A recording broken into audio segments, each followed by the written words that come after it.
Movie start होती है Noel और पीटर से। ये दोनों शादीशुदा हैं और एक फैमिली फ्रेंड भी। पीटर नोएल को बता रहा होता है कि बच्चे पैदा होने के बाद उसकी इंजॉयमेंट खत्म हो गई है, यानी उसकी वाइफ उसको दे नहीं रही है। ऊपर से वो बिना कपड़ों के उसके बिस्तर में सो जाती है, जिससे वो अपने जज्बातों को कंट्रोल नहीं कर पाया और उसने एक गलत काम कर दिया। वो बताता है कि जब उसकी वाइफ मरीन गहरी नींद में सो रही थी तो अपने हाथों का इस्तेमाल करने लगा और जैसे ही पानी निकलने लगा उसने उसकी छाती पर छोड़ दिया।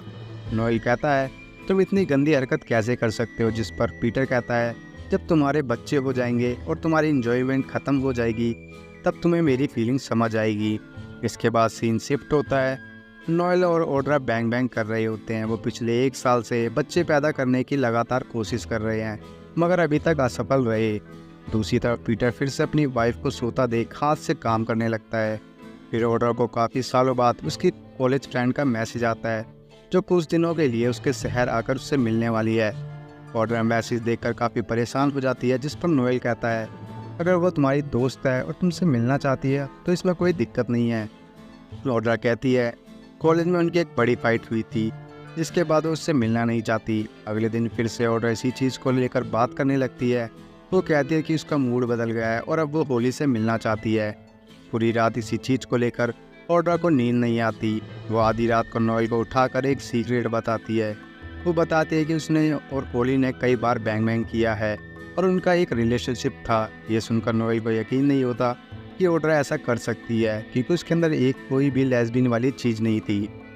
वो ये बात अपने दोस्त पीटर को बताता है और पीटर अपनी वाइफ को, यानी कि अब ये सीक्रेट उन चारों को पता चल चुका है।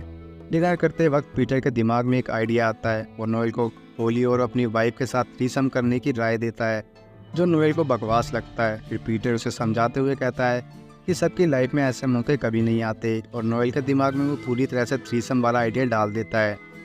अगले दिन होली को लेकर ऑड्रा बात लेकर अपनी नर्वसनेस को रिलैक्स करने की कोशिश कर रही होती है, लेकिन होली टाइम से पहले आ जाती है। नोएल डोर खुलता है और होली को हवस भरी नज़रों से देखने लगता है, क्योंकि होली काफ़ी हॉट थी। ऊपर से उसने ब्रा नहीं पहनी थी, जिस वजह से उसकी मौसमी नज़र आ रही थी। होली काफ़ी थकी हुई थी, वो सोने चली जाती है। दोनों काफ़ी देर तक होली का इंतज़ार करते हैं, लेकिन वो अभी भी नींद से नहीं उठी। फिर रात होती है। नोएल पीटर को फ़ोन करता है और कहता है जब से उसने होली को देखा है थ्रीसम वाला आइडिया उसके दिमाग से जा ही नहीं रहा है। और आखिरकार होली नींद से उठ जाती है। तीनों बैठकर डिनर कर रहे होते हैं, जहाँ नोएल बताता है कि उसने उनके कॉलेज वाली बातों का पता लगा लिया है। ये बात होली को अच्छी लगती है, लेकिन ऑड्रा को अच्छा नहीं लगता। इसके बाद नोएल थ्रीसम वाली बात को कैसे करे ये सोच रहा होता है। वो मौका देखते ही होली से अपनी बात कह देता है, जिस पर होली मान जाती है, लेकिन वो ऑड्रा को कैसे मनाए यही सोच रहे होते हैं। इतने में ऑड्रा वहाँ आ जाती है और होली डायरेक्ट बता देती है कि नोएल थ्रीसम के बारे में सोच रहा है, जिस पर ऑड्रा गुस्सा होकर वहाँ से चली जाती है।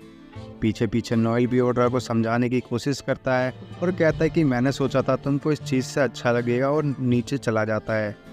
थोड़ी देर बाद ऑड्रा नीचे आती है। तीनों बैठे होते हैं, तभी होली कुछ कुकीज़ टेबल पर रख देती है, जिसे खाने के बाद सब नशे में हो जाते हैं। जब सब पूल के पास बैठे होते हैं, तभी होली अपने सारे कपड़े उतार कर नहाने लगती है और ऑड्रा को भी अंदर आने के लिए कहती है। तभी नोएल ऑड्रा को उठाकर पूल में फेंक देता है और खुद भी कूद जाता है। फिर तीनों एक साथ बैठे होते हैं और होली ऑड्रा को किस करने लगती है। ऑड्रा उसे रोक नहीं रही होती है। फिर वो नोएल को किस करने लगती है। तीनों के बीच किस चालू हो जाती है, यानी अब वो तीनों तैयार हैं बैंग बैंग करने के लिए। फिर वो रूम के अंदर चले जाते हैं और आपस में एक दूसरे के साथ मूड बनाने लगते हैं और बैंग बैंग कर लेते हैं और काफ़ी इंजॉय करते हैं। इतने क्लोज आने पर ऑड्रा अपनी फीलिंग्स को रोक नहीं पाती और बताना शुरू करती है कि वो कॉलेज में होली से बहुत ज़्यादा प्यार करती थी, मगर उसकी जो दूसरी लड़कियों और लड़कों के साथ बैंग बैंग करने की आदत थी, इसी वजह से उसने होली से दूरी बना ली। ये सुनकर नोएल को फिक्र होने लगती है, कहीं सब कुछ सही होने के बाद ऑड्रा उसको छोड़ ना दे। वो ये बात ओड्रा से पूछता है, जिस पर ओड्रा कहती है कि वो उसे कभी भी नहीं छोड़ेगी, बस वो उसकी फीलिंग्स आज तक तभी हुई थी जिसे वो होली को बता रही है। जिस पर होली भी बताती है कि आज तक उसे ओड्रा जितना प्यार करने वाला कोई शख्स नहीं मिला, और वो भी कॉलेज में ओड्रा से बहुत प्यार करती थी। ये सब नॉवल को अटपटा सा लगता है। वो होली को जल्दी से यहाँ से जाने के लिए कहता है, और जितना उनके बीच में होना था वो हो गया, इसके आगे और कुछ नहीं होगा। अगली सुबह ओड्रा होली को प्यार भरी नज़रों से देख रही थी। होली तीनों से आखिरी हक मांगती है और इसके बाद गुड बाय कहकर वहाँ से चली जाती है। ओड्रा और नोएल की लाइफ काफ़ी खूबसूरत गुजर रही है। अब वो ओड्रा प्रेग्नेंट हो गई है और पीटर और उसकी वाइफ का रिलेशन भी अच्छी तरीके से चल रहा है। और यहीं पर मूवी एंड हो जाती है।